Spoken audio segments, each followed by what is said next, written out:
Shalom. Oke, kali ini aku mau bacakan dulu dari kitab Amsal pasal 16 ayat 9. Oke, kali ini aku bakal lebih fokus tentang em,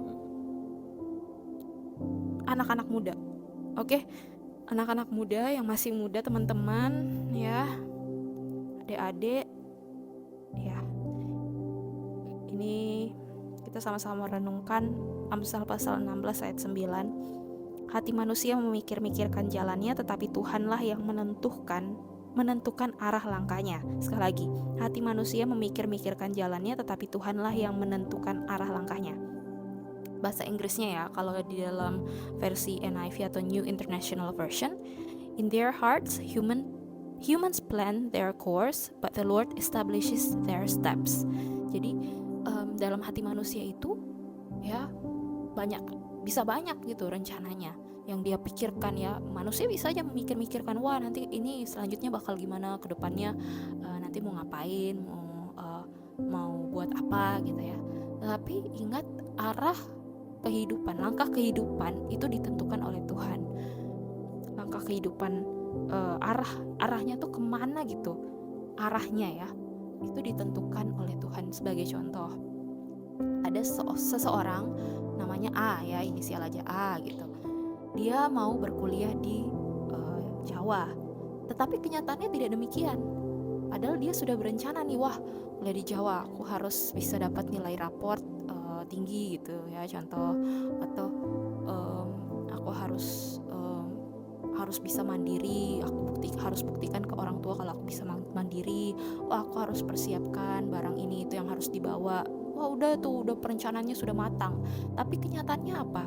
Kenyataannya dia nggak sekolah di Jawa, nggak kuliah di Jawa.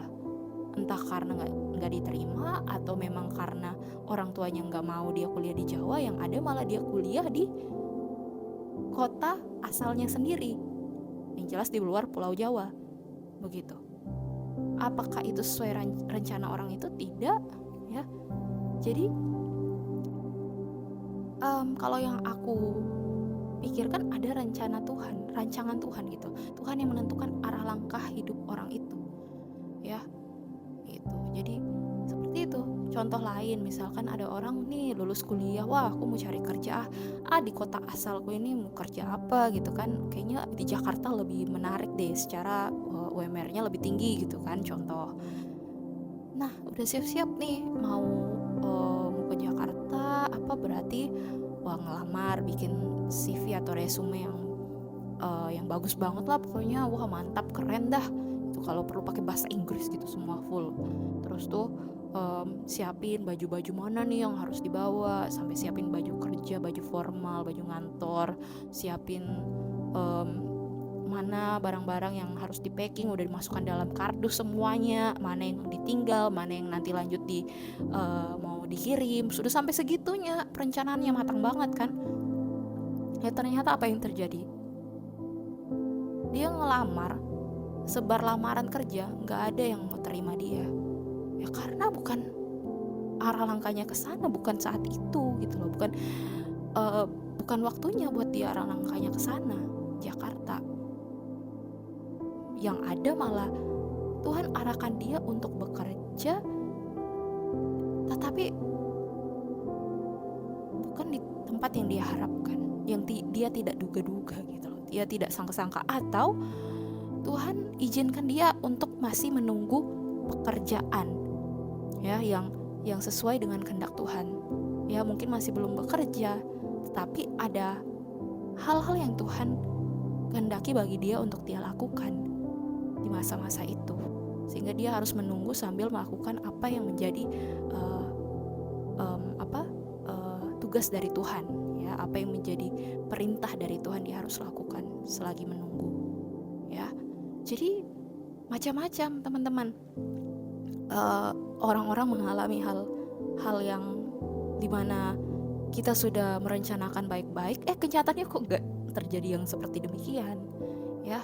Jadi kita harus lihat konteksnya, ya, bukan dalam konteks yang dosa, ya, tetapi konteks yang memang rencana kehidupan kita gitu loh, ya. Karena apa? Tetap arah langkah kita itu ditentukan Tuhan. Kita mau pergi ke kota A, tapi kalau Tuhan yang mengarahkan langkah kita ke kota B, maka kita akan pergi ke kota B. Kita mau menetap di kota A, tapi Tuhan bilang kamu keluar dari kota A, maka kita akan keluar nanti dari kota A. Tapi bagaimana cara Tuhan? Kita nggak bisa menyelami semua rancangan Tuhan, nggak bisa. Karena kita itu buatan Tuhan, kita manusia ciptaan Tuhan. Ya, kita nggak lebih daripada pencipta kita. Justru pencipta kita yang tahu segalanya tentang kita, bahkan sampai yang terdalam dari diri kita ini, tubuh kita ini. Dia tahu semuanya, pikiran kita lah, rencana kita, ya. Jadi teman-teman yang masih muda, ada yang mau aku ingatin bahwa sekali lagi kita bisa aja merencanakan hal-hal yang mau kita lakukan dalam hidup kita, tetapi kita harus ingat bahwa apakah rencana-rencana itu sesuai dengan kehendaknya Tuhan. Yang kedua, kita harus betul-betul mengenal apa yang menjadi kehendaknya Tuhan atau panggilan Tuhan dalam hidup kita, gitu. Jadi supaya kita itu gak berputar-putar di padang gurun, supaya kita gak menyia-nyiakan waktu kita hanya karena kita itu keras kepala mau mencapai rencana melaksanakan rencana kita sendiri, mau mencapai tujuan diri kita sendiri tanpa memperhatikan arahan dari Tuhan. Nah, itu jangan sampai kita mau mau menang sendiri gitu loh, mementingkan ego sendiri tanpa yaitu memperhatikan arahan Tuhan. Ya, kalau kita sudah tahu memang sebetulnya dalam hati kita sudah tahu sebetulnya Tuhan mau pakai kita ini buat apa, ya, Tuhan mau panggil kita itu buat lakukan apa, maka berdoalah, minta peneguhan, ya, agar kita mampu melakukannya dan berani untuk melakukan apa yang menjadi perintah Tuhan atau visi dari Tuhan. Karena memang sekali lagi kita itu hidup di zaman yang kalau kita bisa bilang ya era digitalisasi, teman-teman. Kalau teman-teman baca di kitab Wahyu pasal 13 ya. Tunggu. Ya, Wahyu pasal 13. Nanti teman-teman baca sendiri. Ya, itu ada kaitannya, teman-teman. Jadi, pakailah waktu kita sebaik mungkin menjadi anak-anak Tuhan yang memberitakan Injil, karena itu kita harus persiapkan jalan,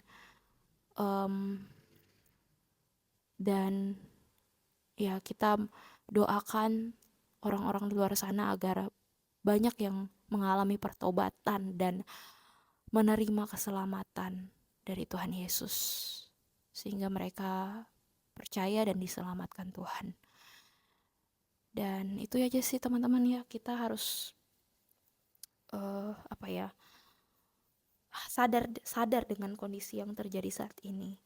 Jadi kalau memang ada rencana-rencana yang memang ya nggak bisa terjadi ya yang kita rencanakan gitu, jangan bersedih hati berlarut-larut. Memang kalau sedih bisa aja ya, mau sedih silakan, rasanya kok wah nggak jadi nih, kok nggak bisa sih mencapai ini, tapi jangan biarkan itu berlarut-larut. Bangkit ya, justru bangkit dari kesedihanmu, bangkit dan lakukan apa yang sesuai dengan panggilan Tuhan dalam hidupmu. Oke? Tuhan Yesus memberkati. Semangat generasi muda. Shalom.